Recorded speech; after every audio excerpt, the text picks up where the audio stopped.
On today's episode, I'm joined by Zertashia Awan, Amazon's Director of Worldwide Customer Experience. What struck me the most in this conversation wasn't just her incredible career journey, but it was about how open and vulnerable she was in things that didn't go right, the setbacks and the lessons that shaped her and brought her to where she is today. She's inspiring not because she's polished and perfect, but because she's real and she's relatable. And I'm so excited to share this conversation with you. Please welcome Zertashia Awan. I'm going to start by asking you if you can tell us something that would surprise people about you. Wow. Okay, so you're starting with the harder questions. Yeah, just easing you in a bit. I think one of the things people who know me, weirdly, both personally and professionally, one thing that would surprise people is that I'm a very disorganized person. And I am also an exceptionally sensitive person, emotionally sensitive person. And it's so weird that these two parts of me, for whatever reason, right or wrong, I either don't show it to the world or that's just how I operate. And I don't know if there's a belief system behind it or that's just my natural way of doing things. But yeah, people would always see me as a highly structured, very logical, very resilient person. And I'm anything but. So there's a ton of effort and energy that goes into being organized because the job requires it and life requires it. And also to kind of not always lead with emotion. If you're a very good reader of human psychology, then as you read my content, you'll probably get a sense of that. But I think it would still be a surprise for most people. Yeah, I would. I was very surprised when you said sensitive. I mean, being a director in a place like Amazon, that must be very tough. Being Yeah. And the interesting part is that the emotionally sensitive and empathetic part, for a while I was like, this isn't going to work. And then I realized that I learned to start seeing it as a strength more in Amazon and kind of lead through that. And I've realized how much people respond to that. You still have to make tough decisions and, the day-to-day life, but that flip has definitely helped where I don't think I'd be able to be an effective leader if I wasn't emotional. oh, very interesting. And that takes me on nicely about, so I read all your articles. And one of the things I found really interesting when you talk about, and we spoke about this before we hit record, is, you've moved around a lot of places and you talk about the British versus American small talk, so peaches versus coconut. Which one do you say you are more like, or which one do you think you've evolved into in your life at the moment? I definitely started off as a coconut. And I think as I'm getting older, I think being a coconut, for those who And if you haven't could maybe define, read yeah, the article, yes, yeah, so which it's I will like, link below. right, it's the British versus American way, although within cultures, there's like, I'm sure every culture has the same kind of distinctions in that the British culture is very, very, people are not easy to get to know. They're not very socially active. If you're sitting next to somebody for 5 hours at a train station, it's likely that you will not strike a conversation. And if you do, you're probably two or three things, right? You talk about the weather and a couple of things like that. So it's very hard to get through a British person at the beginning. It's like a hard shell, like a coconut. But once you do get through, it's all there. You're all in. Whereas with American people, I've always felt that they've got great social skills. American people can do small talk really, really well. And what that means is that they somehow, and I know what to say.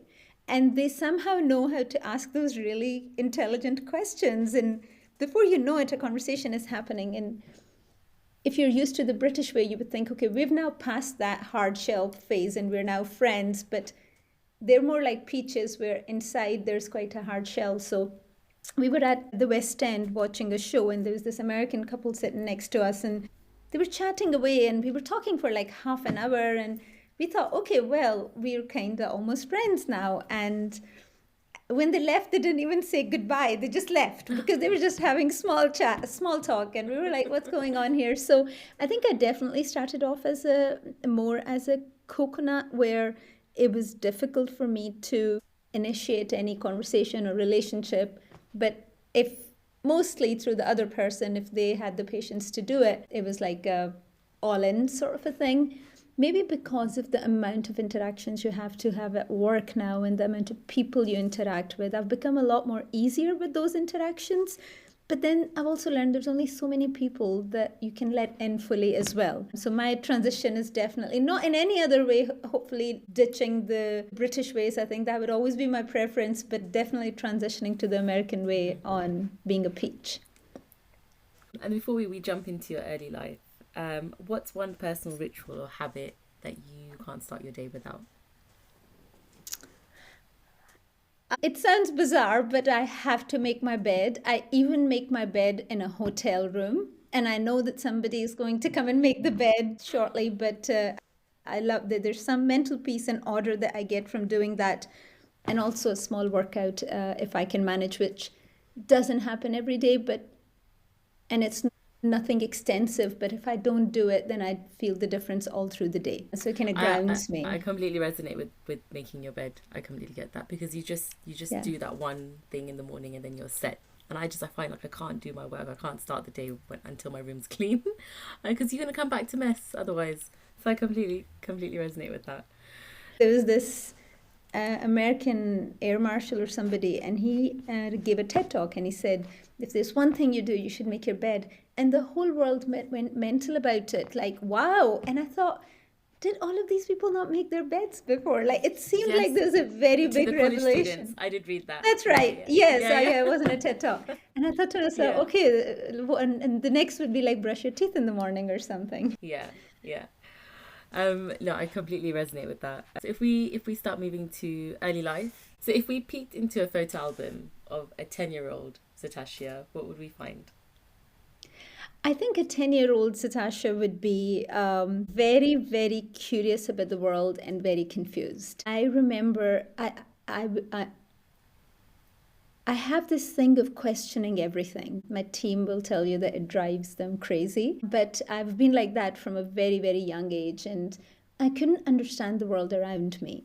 I couldn't understand, for example, and when you're younger, it's like what your parents or your close family members are doing around you, and I couldn't understand why politics existed or why religion existed, and all of those questions. At a very young age, I was asking those questions all the time, and there were many times where the elder family members wouldn't have an answer and would tell me to now stop asking questions for a little while, or just to sometimes believe something without going so deep into it. But I would always ask questions, and I would always create some sort of philosophical logic out of life. Like one of the ones that I created at a very, very young age, must be 9 or 10, not long after you learn multiplication and addition and subtraction, I guess. I created this philosophy in my head where I thought that every person in your life has a weight. So that weight could be like 10, or weight of importance or weight of significance. And then whatever they say gets multiplied with that weight and hits you or impacts you. Because I couldn't understand how some people say the same thing and it doesn't matter, and another person says something and it has such a huge impact. It could be the same thing. And so I created this philosophy for myself on everybody has a weight. And what I would do is, if somebody would say something really hurtful, I would think to myself, if they have a weight of 0, weight of importance is 0, then whatever they say shouldn't affect me. So I would always go back to defining, and if you had asked me back then, sometimes even now, in my head I have a number for everybody, and it helps me pause for a minute and figure out what my reaction is going to be. This is one. I had many others, but the 10-year-old Zertashia was very annoying. Well, it sounds like at the age of 10, and that's a very it's a very interesting analogy. I might take that, actually. That brings me on nicely, because see your parents obviously migrated to Scotland, and so you grew up in Scotland, right? Up until when did you first move out of Scotland, UK? So we've been everywhere: Canada, back to Dubai, Scotland, Pakistan, here and there. So it's been kind of everything. My dad actually didn't migrate. My dad passed away when I was very little. And then it was me and my mom and my brothers. So yeah, we've been everywhere. That way I had to define my identity as Scottish, because otherwise I had a huge identity crisis. Mm-hmm. Where am I born? Where was I when I was this age? Where was it? There have been so many movements, and those movements have been really, really good in many ways because you learn about so many cultures and languages, but it's been a little bit all over the shop. Well, I mean, it takes me nicely onto my next question. So, when I read your writing, you talk about resilience a lot. And one of the recent articles that I read, you spoke about resilience as a muscle and a muscle that we should continue to train. What is your earliest memory of seeing resilience in action, whether it's through obviously your family, your friends, or a situation you might have been in? I think there are two things there, and both of them are from my parents. So the first one is seeing it in my imagination through a very heartfelt story, vividly told by my brother. And that was about my father. And the story goes that he was born and brought up in a remote village in Pakistan. And it was like, not like a British village where like it's like a seaside village. It's the sort of place that didn't have electricity until like 10 years ago. It was very, very basic farming lifestyle. And my father's older brother was in the army. And so he was in the military, and he was so revered and respected in the village. Every time he came back from his duty or whatever for like holidays or whatever, everybody would gather around. So my father thought that this guy was like, he was the royalty of the village. And so naturally in his footsteps, my dad decided to join the army as well. So he joined the army, and when he got to the army headquarters or whatever base, he realized that his brother was not the important guy at all. He was the least important in that lot. And he was saluting to other people. First, my dad was shocked. And then he said, "Who are these people that he's saluting?" And they said, "Well, they're officers." And my dad had little to no education, some real basic stuff in a primary school in Pakistan. And he said, "What is an officer?" And they told him, "These are people who have gone through this training and this education and all of that." And he said, "How do you become an officer?" And everybody just laughed at him to say, "That's not a question for you to ask. You're not going to become an officer. Forget about it." And he kept asking, "How do you become an officer?" And eventually an officer pretty much took pity on him and said, "I'm going to train you. I'm going to help you. I've never seen anybody like you become an officer, but I'll give it a shot and then we'll see where you get to." And for the next 5 to 6 years, my dad just gave it his everything. He studied, he trained, he learned, and eventually he passed the exam to become an officer. There is nothing wrong with any level of working, but what my dad did changed the trajectory of our entire family. Me and my brothers had access to opportunities that my older cousins would never dream of in a million years. And the life that created, the education we were able to have, and the resilience he showed in getting from being a nobody who couldn't even be considered to be an officer to actually becoming one and having quite a successful career after that. And that story always stayed with me. Again, I heard it at a very young age, but I just thought, one question: how do you become an officer? Yeah. That's what was needed. And I think what I learned from that was to just always ask the question.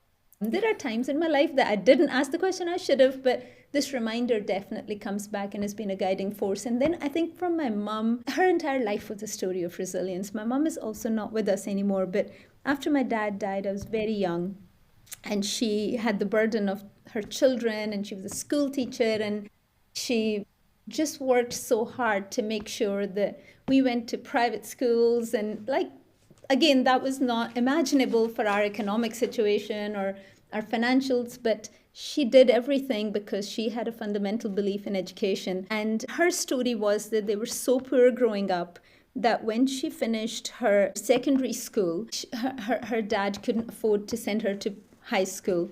She started borrowing books from her cousin, who was a year older than her. So the year that he would finish, she would just take the books and learn on her own.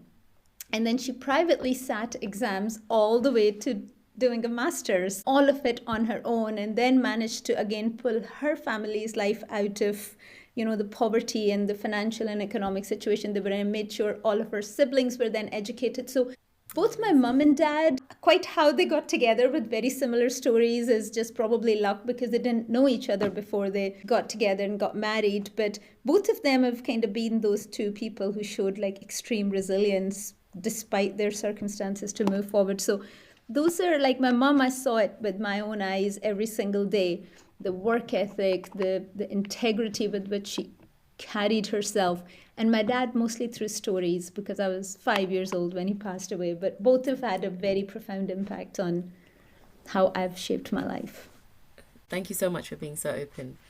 And this wasn't one of my questions, but given, you mentioned at the start that one of the things people would be surprised to hear about you would be that you're sensitive. How do you marry that with resilience? Not just obviously in your professional life being a director at one of the biggest companies in the world, but also personally as well. Because life is never, as we know, right? Life is never a straight line. There's a lot of ups, a lot of downs, and you just need to learn to adapt. How knowing that you have that sensitive side? Do you know, it sounds a bit cliched, but I've never seen resilience at odds with sensitivity. I think I've leaned into the sensitivity to shape up the form of resilience that I want to have as well. So I never kind of see, I used to, but I don't see resilience now as just stand there straight and whatever is thrown at you, just keep taking that, and that's resilience, right? That's probably an unhealthy definition of resilience. True resilience, in my view, is finding the right balance for yourself, listening to those emotional needs. It also helps you understand other people's emotional needs, right? So if you are empathetic and you don't try and shut that out, I think I do shut that out in terms of how I operate on a day-to-day basis, and that I don't show the emotional side, but I'm very much in touch with that. And being in touch with my emotional side means that I'm also in touch with other people's emotional sides. Like I can tell you very quickly which member of my team is going through what, whether they say it or they don't. And one thing they will always tell you is that I care about them at a personal level. No matter how demanding it gets, they always know that, I see them. Mm-hmm. So I think that creates a very nice cycle where you don't have to be resilient just on your own. You're all together in something. I'm also very open to saying to my team, look, I don't know what I'm going to do with this decision, or I don't know the path forward at all. Let's come together and figure this out, rather than just the other version of resilience where I'll figure this out and I'll tell you how to do it because somehow that's my job. I've started to see my job as enabling people to be the best version of themselves, rather than being this strong, decisive leader who's like that all the time and just driving things along. So I think that softer version definitely helps. So emotional and resilience, I think, can marry really well together, although traditionally it would be counterintuitive, but they go well. And I've seen the shift in company culture, just in general, not just Amazon, other places I've worked as well. From when I started almost 12, 13 years ago to now, I feel like the leaders that are more vulnerable, the leaders that come and show their true self at work, they just have better functioning teams. There's better trust. There's a better relationship between the members, and I've seen that change so much since I've started. And I think that some of the great leaders that I've found or I've worked for have just been those that have been open and said, actually, no, I don't really know what I'm doing. Let's figure it out together. Or, if I've ever had an issue at home, or if there's been a personal problem, I've said, look, I can't come in. I've never had to worry that this will impact me later on down the line. And those things, they're so important. Yeah, and it's, in my mind, it's a shortcut, right? Try and figure out to be somebody else, and, how do I need to be here, and how, just be yourself. It's just going to be so much easier, and remove this taboo of leaders. The word professionalism is so toxic sometimes, because it's like you have to be a certain way at all times, And one thing, I will say this even specifically about Amazon, one criticism I always have of all my colleagues is like, we all take life too seriously. Just, can we chill out for a little while? Can everybody just have a laugh? So my executive assistant always told me that when I'm in the office, no, people are not that quiet and everybody's laughing and having fun. And when I'm not in the office, they're all lost in the laptops. And I always thought that should be the other way around, right? When the boss is there, everybody should be working and do the boss. But sometimes I'm like, I'm here and I'm going to waste a little bit of your time. Let's just talk about something, or we'll be joking around with each other and all the rest of it. It just lightens up the day, and then you're more yourself, and you're showing your personal side to people as well. Testament to your leadership. That's amazing. Wrapping up on early life, And again, thank you for being so open. If there's one life lesson that you could bottle up from your early life, what would it be? It would probably be to be myself more and to know. I think I figured this out. It's more a reflection than a lesson, I guess, but it's all going to be all right. And you'll be able to figure it out. I think my mom tried to instill that in me. She always said, the way you are, you're going to figure your life out. I don't worry about you as a parent because I know you'll figure life out. I just wish I'd told that to myself a little bit sooner as well. Maybe the outcomes wouldn't have changed, but the journey would have been a little bit easier. But I guess that's kind of what brings you here, right? Reading through your career history, you started off as a customer service associate, correct, at Telefonica? That's right. Yes. And now, just a very high level context, you run one of the customer services teams in Amazon. So you're director across multiple regions. Can you give me a really high level of that jump and what was the journey from associate to director?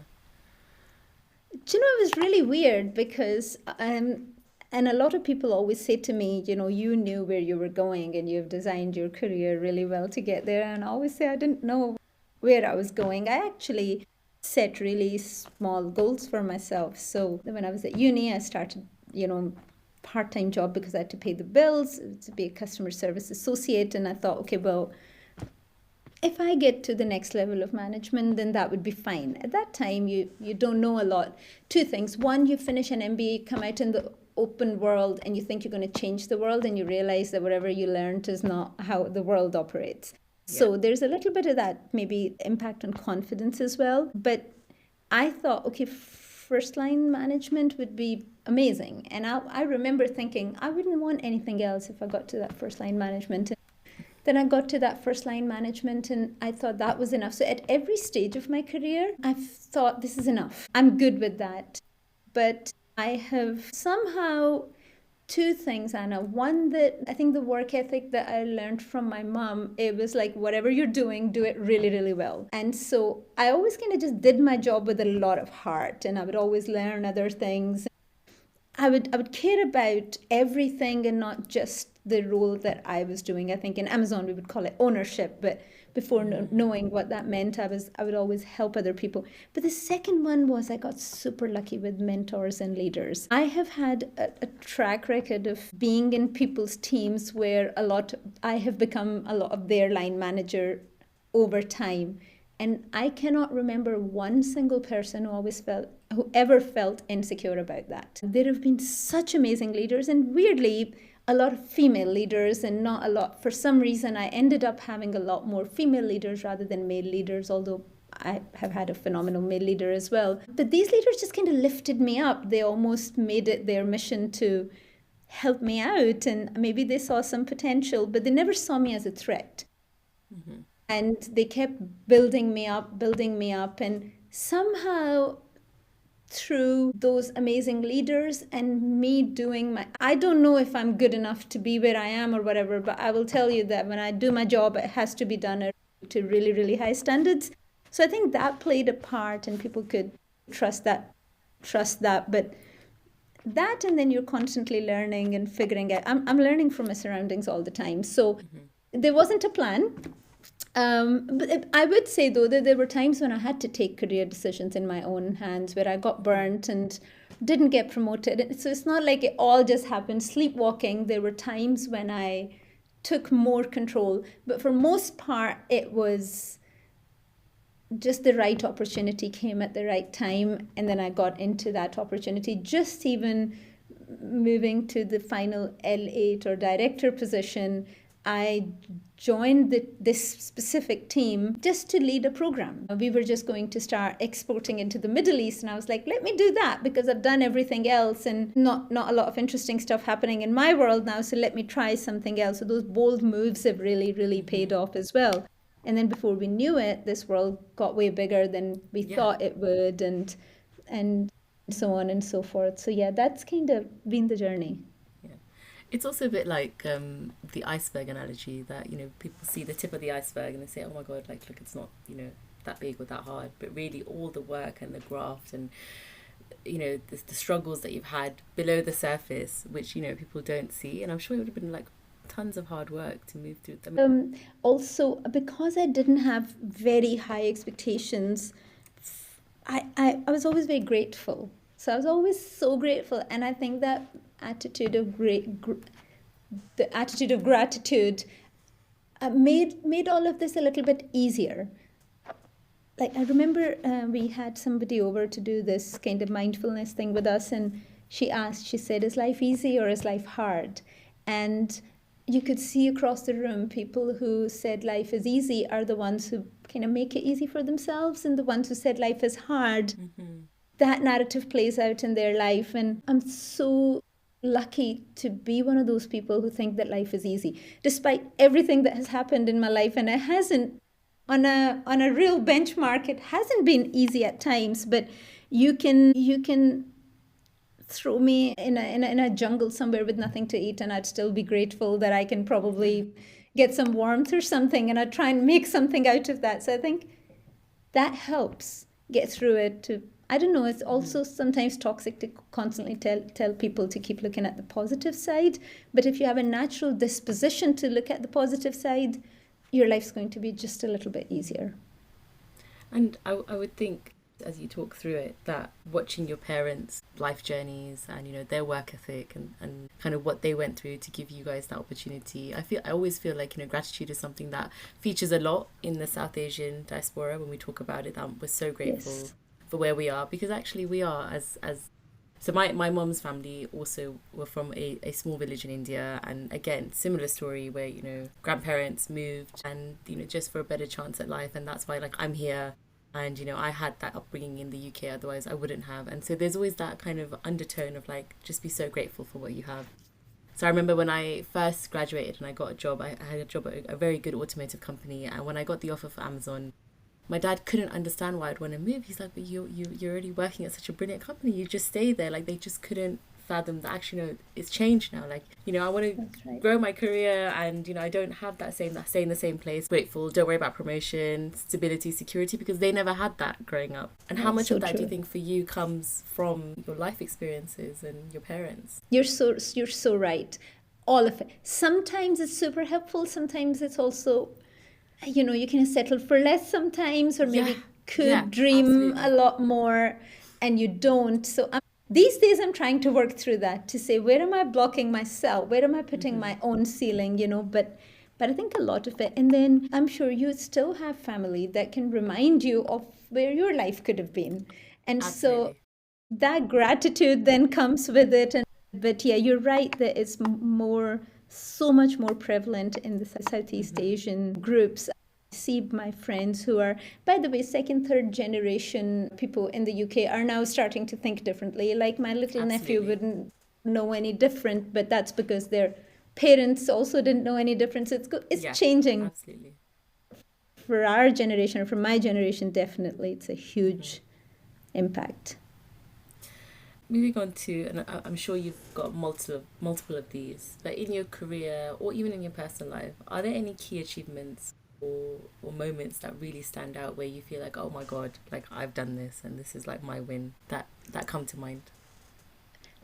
I think when I look at achievements, I look at more where there was an epiphany that changed my thinking or my way of doing things. I focus on more, I think, very, very grateful for all the career achievements and all the rest of it, but where I feel that something has happened that has made me a better person or a clearer thinker, or something that has given me a mental model that's made priorities clear, I really cherish that. I hold on to that. And sometimes that may not happen for a long time, and you may read 100 books and nothing sticks. And then sometimes something happens in a small conversation.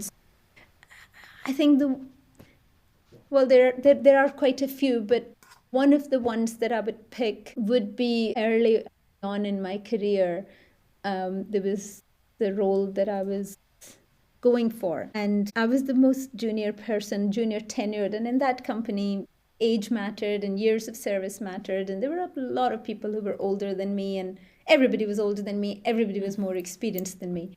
But somehow I managed to get to a applying for this role. And in the interview preparation process, I was just like so fixated on all these other people who were applying. And I sat down with my mentor and I said, this person and this person and this person, I have to compete against all of them.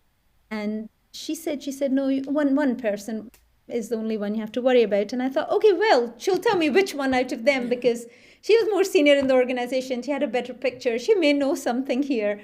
And I kind of got my pen and paper ready for her to tell me which person should I fixate on versus fixating on everybody. And she said, that's you. She said, you're standing in your own way. So if you can get past yourself, then the rest of it is perfectly okay.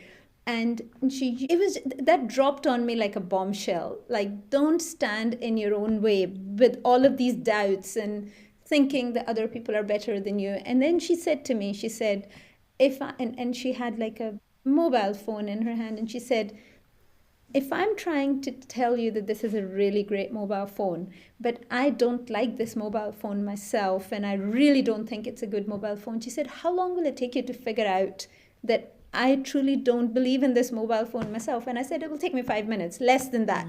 It will show through your body language that you don't believe in what you're trying to sell me. And she said, well, so if you don't think that you're the right person for this role and others are better than you, that's the first thing you're going to convey to everybody else. So she said, stop all the preparation and everything and go and work on your mindset first and convince yourself that this product that is you is worth investing in. And it all sounds so kind of airy-fairy and philosophical, but I did that. And I went into that room and I was so convinced that I was the right person that there were not even any nerves. It was just passion and motivation to show them what I know. When you love a phone and you're telling your friends, try this one, it's just everywhere, right? And we as human beings, we sniff each other out just like any animal does, right? So, and we notice these signals. And I went in with not being cocky or arrogant, but with confidence that I can do this job. I blanked everybody out and I got that job over everybody else. And then since then, honestly, I have approached pretty much every conversation, every promotion. When I was sitting in our Amazon loop, I remember at that time we used to do the loop all in one day on a site. And I'm sitting in Edinburgh and this is the 6th interview. And I'm like, I've got a job. Why am I doing this to myself? But I was so convinced that I can fix the problems that they had, that it just came through. And it's almost as if I've learned a shortcut in life. Once it kind of hits, it hits really, really well, and it lands rather really well. So I think that would be one of the most pivotal life or career moments I would go back to say, don't stand in your own way. Don't self-sabotage. Absolutely. It's one of those like fake it till you make it mentality, right? You just try and then see what happens. No one knows 100% ever what they're doing or what they know, right? So on the flip side, what comes to mind when I ask you about one of your career lows? So something that didn't go so well. And also, what did you learn from that? God, there are so many, won't know where to start. I mean, when you're managing so many people across so many countries in a place like Amazon, so many dependencies, and then you've got your leaders above you, leaders below you, leaders alongside you. So there are a lot of mistakes that I've made where I could have done things differently. But there are two things that have kind of been lows. One of them is, and I've learned this over time, scaling yourself as a leader. And you've got a lot more people now. Before you had a smaller team. Now you've got a ton of people. How do you extend yourself? What frameworks do you put into place that you don't avoid burning yourself out? And in Amazon and in most other companies, you've got to do that for yourself. The company won't always give you a playbook on how to do it. And I had created something for me that was helping me scale, but the change that came on me was so big in terms of my scope and everything that I just drowned in that. And it eventually led to severe burnout for me. And I think that was a really, really difficult point where burnout then converted itself to chronic fatigue, into anxiety and depression, into this spiraling series of events where I couldn't get my work right. I wasn't the best manager to my people, and that all of that was bothering me, and it was making everything worse. And I think that was a low point from which I recovered, but it was very, very difficult to navigate. Question everything about yourself, and the first thing you think is, well, I'm not strong enough, I'm not resilient enough. So that was a low point, but I've kind of made it my mission to never get there again.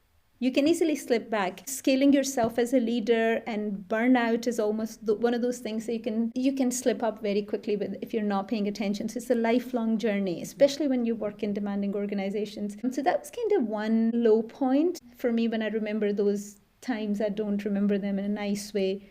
I think more than anything else, because the impact on people when you're leading so many people, whether you like it or not, a lot of focus is on you. Mm-hmm. So if you're not in a good state, then it impacts your teams a lot. And that's one. And I think another one, which was a real low point, was I was working in Amazon UK at the time, and I was doing everything, like all the jobs in my department, and there were a lot of jobs, and at some point, a lot of leaders left roughly kind of in the same time range. So I'd stepped up and started doing a lot of roles. And when the time came for promotion, I wasn't promoted.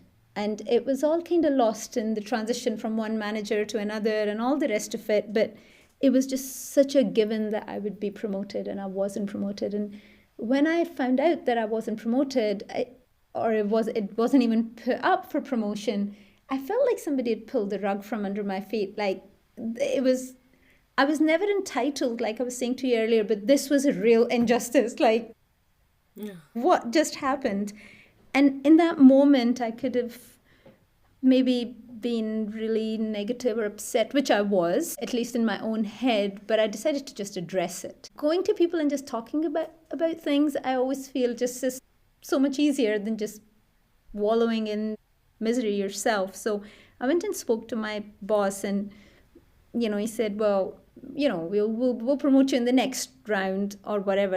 And I said, no, it doesn't work like that. You need to give me a little bit more concrete. And he did, staying true to his leadership style. He did promote me in what we call an off-cycle promotion, but the whole experience was very confusing for me, because I had always thought that you work really hard and then the reward follows, and the world is a very fair place.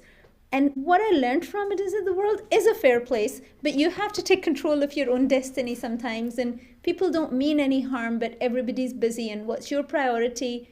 If you've not stated that, it doesn't become your leader's priority all of a sudden as well. So you can't always rely on luck and hard work. And what I did, then the promotion, the next one after that, 1 year into my promotion, I went to my boss and I said, what's my path to the next one?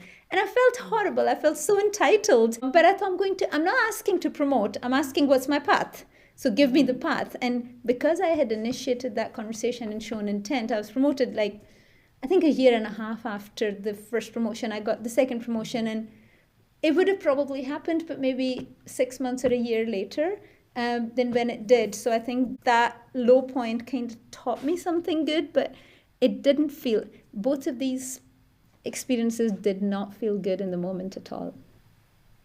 And the problem is that when something like this happens, you don't just question what happened. You start questioning your entire existence for some reason. I wish we didn't do that as humans, but we do. Like, am I not worth it? Is it about my... Self-worth is the first thing. Like if we had an arrow to throw at something, we just... Yes, immediately hit that target to say, this must be something to do with your self-worth. So, yeah. Oh, very interesting. And you talk about human, and maybe these are some of the experiences that form these. You talk about the human truth inside systems, right? A lot of your posts are very personable, and as in whenever I'm reading your posts, I feel like I can hear you speaking, because they're just written as, I feel like you're just writing them as you're thinking them. And you challenge the idea or the notion of don't bring your personal life into work. Why is that so important to you? Why do you think that's so important to have that human factor? Yeah, it is, because that's all you have. So and we don't realize sometimes, when you start, hearing other people's stories or telling your own stories, how much of your leadership is shaped by who you are outside of work. And I just feel that you're shortchanging yourself if you leave all of that out. Like I was saying earlier, the definition of professionalism is like have a suit and a tie and be very, very serious all the time. I'm so glad that we live in an age where that's it doesn't have to be the case anymore, right? You can just everybody can relax and chill out, but there is so much resilience in life skills. Actually, if you think about it, school doesn't teach you any life skills. Work doesn't teach you any life skills. So but what you need to be successful is life skills. Yeah. I will tell you in Amazon, if any Amazonians are listening to it, my personal view is we don't have politics, but you have to have great interpersonal skills if you want to get anything done. In that way, Amazon or the rest of the world is exactly the same. If you don't know your way around people, you're not going to get ahead in life. You may be a really good software engineer or a great product manager. You can't bring people together to do things. Where do you learn that? You learn that at home. You learn through the values your parents have given you. I've also learned to wear my life and who I am with a lot of pride. And I will say this, Anna, this is another thing that's a little bit more prevalent in our Southeast Asian culture, that somehow you have to you can hide away your life, or you don't kind of come out with your real self because you think that that may not be accepted, especially for those of us who are living in countries where we are minorities, ethnic minorities, right? So there's so much that we have to navigate. And then people who immigrate all the time as well, all of a sudden you've just left your culture, you've left everything that you knew. You're in another environment, you have to be like that environment now. And I see this happening a lot, and I kind of made a mission that I am who I am. I guess age does that to you as well. Like it or leave it. If I can say one more thing, I'm probably taking you off track on your questions now, but one thing that really helped me with the bringing your whole life to work and that authentic self was this exercise that I did where I was watching something and this person was saying that, they showed clips and they asked Richard Branson and Donald Trump, before Donald Trump was the political leader, and they said, if you lost everything that you've made, everything, how long will it take you to rebuild it? And Richard Branson thought about it maybe for 10 seconds and he said 2 years. And Donald Trump thought about it for probably 10, 20 seconds and he said a year and a half. And I thought to myself, if they lost everything, they're so confident that they will rebuild all of this in about 2 years. And then I asked myself, I said, if you lost your job, because our jobs become our identity, right? That's all we do. 100%. If you lost your job and all of our network is in work and all of our friends are in, everything becomes work. I thought to myself, Zertashia, if you were asked this question, how long will it take you to rebuild what you have? Without sounding arrogant, Anna, the answer was 6 to 8 months. And that would be a stretch. You can rebuild it. You can rebuild it. And then from that, my philosophical brain led me to why. What are the 2 or 3 things that will help you rebuild that? Like for Richard Branson, maybe it was his connections or whatever. My relationships, and what is it in work that I do better than everybody else? And it took me 2 months to come up with that because your brain doesn't want to tell you what you're good at. And I kept thinking, and then I thought to myself, I'm the fastest decision maker. I can take a lot of information, really quickly simplify it, and move ahead and make the decisions. I'm a simplifier, and I'm courageous in making decisions. Now, some people may be significantly better at me than in analytics or in product or in whatever. But these are the 2 things that have helped me so far. So it distilled my skill set into these 2 things. And wherever I go, these are the 2 I'm going to lean on to create success. I didn't leave my job or anything. I'm still where I was, but it gave me this confidence to say, I can rebuild this. And all of this thing that you have, that my life depends on this job and this career or this company, it kind of, again, not in an arrogant sense, but it kind of the weight just lifted from my shoulders. And so it's like, this is me. This is the package. This is what you get with this package, and maybe something that may not fit perfectly, but I'm not going to split out the package. And this was the same on starting to post on LinkedIn. It was like you have an image, you have a career, you've got, there's something about that secrecy or not putting yourself out there that keeps you in a safe space. If you start writing on LinkedIn every 5 minutes, then you're out there. Your bosses are looking at it, your teams are looking at it, your boss's boss is looking at it. They're getting to know you, and this is one of the main reasons I started this. I started Outwork with as a blog, and then I started interviewing because I was like, I want to see who's who's Zertashia. Or I did an interview with another Amazon leader, Akil. I was like, I want to understand who they are, outside of work. Like, who are they? What is their background? What is their life? Like, what is their story that then gets them to this place? And it was more out of interest, and that's what I love about your LinkedIn page, is that we get to know who you are behind the director, behind that professional image. Yeah, thank you. I think that this idea of at work with is just phenomenal because and you were very clear when we first spoke as well. You said, this is about who you are rather than your work or what you do at work. Because right, it's not that interesting anyway. But it's also like not a lot of people are or have the right platform, and thank you for giving me this platform, but not a lot of people have either the desire or the platform or the framework to be out there as a leader. And honestly, there is demand for that. People do want to know, because you don't know what you've said in a day that may have been an epiphany for somebody. And even if it's just one person a month, that's 12 people a year. And then kind of wrapping up on this piece, what would you say, what would be one difference that makes that transition from being a good leader to a great leader? When you truly realize that it's not about you. It's about the people that you serve or the people that you lead. And when you truly also realize that it's not also about the business or the business metrics, it's about the people. If you can, the day I realized that I don't need to control these people, I don't need to coach and develop and manage them to make sure that business objectives are met. I need to make sure that at any given day, they are in the best state of their mind to do their best work. And just that angle, I'm not always successful. There are times when you have to take more of a directive approach. There are times when you have to drive results and all of that. But broadly, if you have that angle, why am I going to work? I'm going to work to make sure that my team is in the best state of mind to do the best job that they can. I think you just let go of so much control. Everybody's happier as a result, and you're a better person as a result. Absolutely. And that moves us on nicely, because I'd love to find out and talk to you more about your impact beyond work. Again, I found this out through LinkedIn, which I haven't heard you talk about much, but I want to know more about the non-profit school that you founded in Pakistan. Because it's not as philanthropic as it sounds. Basically, after my mum passed away, we realized that there were so many people that she was quietly helping with their school fees and things.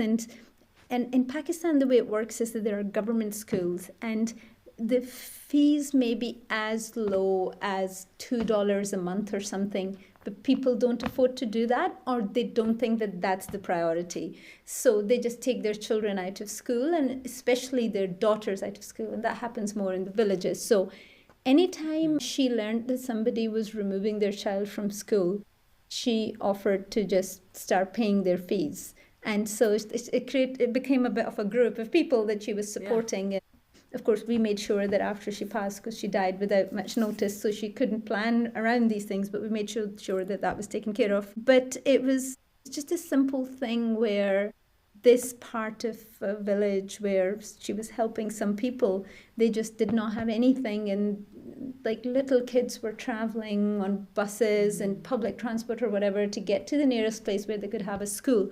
And somebody just said, how good would it be if there's just a room or two here and somebody can teach them here, because this is primary school. This is not like one teacher can cover everything. And there was this gentleman who was very passionate about the idea. So it sounds really philanthropic and fancy that I founded it, but basically all I do is to just fund it, and he runs the thing, and from 10 to 20 to 30, so we've got a goal to to get to 100. And it's a slow burner on the side, but all the students that have finished primary school there have actually gone to secondary school in the main city or the village or whatever. So you're kind of just building a tiny little pipeline there. But I will say that there is so much opportunity to do so much more in these parts of the world that it just feels like not even a drop in the ocean. Something like this, because obviously I work in the impact space now, and something, how we would define something like this, it is philanthropic, because when you think about the long term, it may just be 10 students now, but that's 10 potential generations that this program could change. And whenever we think about, you know, as Amazon, whenever we're thinking in our team, you know, who do we work with, who do we not, we always think about depth, right? So we always say, what's the depth of impact that we can make rather than breadth? And this is such a great example of that, because that could be 10, 15, 20 lives that you change. That could be like lives like our parents who took that chance, got that chance, left, and then now their generations, you know, are working at Amazon. Exactly that. Yes. So, yes. so it is philanthropic, and I was really, really impressed when I saw that. I was like, oh my God, like I want to know more about this. But I completely understand. Like it feels like it's a drop in the ocean, as in the need. It just, you know, it's all consuming. You also so alongside this and Amazon, you also mentor startup and leaders. So what's one thing that you find, what's one advice that you find you continuously give to these startups or entrepreneurs at different stages of their careers? It's this is an interesting one, because the advice to startups, and for some reason most of the startup founders that I have mentored are very, very young in their career, and they're very smart, super intelligent, and they want to move fast. And the one advice I find myself giving all the time is to slow down, because they've got this image if they need to get to this number or this revenue, or they need to get VC funding of this, and they're not working backwards from the problems that they're solving or the customers that they're serving. It's just, how can we get to that number? The goal or the metric that's the proxy for success is wrong. Kind of build it out with a lot of patience, have the frameworks, not frameworks in terms of creating bureaucracy or red tape, but have your decision making. Like we have tenants at Amazon, right? Yeah. You know exactly what your decision making framework is.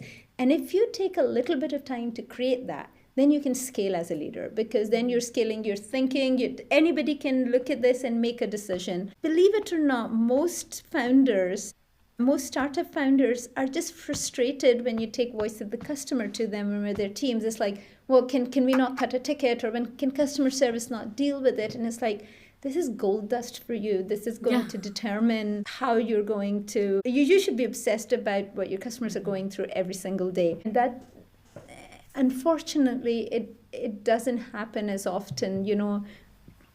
Despite many successful examples, Amazon included, of working backwards from the customer and having a long-term view. Most people are operating with a short-term view, becoming a unicorn or having the next VC and funding and all of that. So that's one that frustrates me. The second one, where I think there's a huge opportunity, is leading teams and managing people is a very different skill set to developing products and all of that. The boring work of operational excellence is so important, and these people don't have that muscle, so they end up just burning their teams out, and everybody's running after everything. And so those are, maybe you asked for one, but those are two where I asked them to focus the most. Amazing. Fine. So we're going to do a quick fire round now. Okay. I'm not good with this. I get stuck. So let's see. Just say what comes to mind. The first thing that comes to mind. All right. Ready? Go for it. All right. Chai or coffee? Chai every day. God. So I judge people who don't drink tea. Correct chai or kettle tea? A kettle tea, unfortunately. Yeah. Biryani or pulao? Pulao, any day. Really? Yeah. Okay. Lassi or salty lassi? Not a big fan of lassi, but anything mango is always a hit. So like a true South Asian. Right, exactly. Morning person or night owl? Morning. Sunrise or sunset? Sunset. Book or podcast? Book. What are you reading at the moment? I have 4 books at the same time. So, yeah, I read a lot of books. I'm reading, and I kind of halfway. So I'm reading this book called Working Identity. It's from a lady called Hermina Ibarra, and she just talks about how to think about your identity as it relates to work. And I've been thinking about that a lot recently. So that's one. I'm reading Co-Intelligence by Ethan Mollick, which is about AI and how it's working, and mostly boring nonfiction stuff. Right. And then just to end, I just wanted to ask, what's next for you personally or professionally? What are you most excited about? I think I thought I'll get to that stage when I'm like 60 or whatever, or nearing retirement, but it's already happened where I want to give back a lot. I want to make an impact and help whatever I have learned, just help others with it. And those thought processes and frameworks or systems or whatever. So I spend a lot of time thinking about, and I do this a lot in Amazon. Like you always see me just training people on something or teaching something or thought leadership or sending emails and all of that, but to scale that impact now beyond that, beyond my core teams. And so how do I do that? And again, LinkedIn is one. I'm writing a book, that's one, but I'm thinking a lot more than that. Like that's where I feel that I'm getting a lot of satisfaction and a lot of like, I would get out of bed on a Saturday morning and think, oh my God, where's my laptop? I need to start writing. I'm really, really enjoying that process and making some sort of an impact. I don't quite know what it would look like, but that's, I know for sure that that's the direction I'm headed. We'll keep an eye on your LinkedIn, a book announcement or something. Right, hopefully. Amazing. That's the end. Thank you so much, Zertashia. I've really enjoyed speaking to you.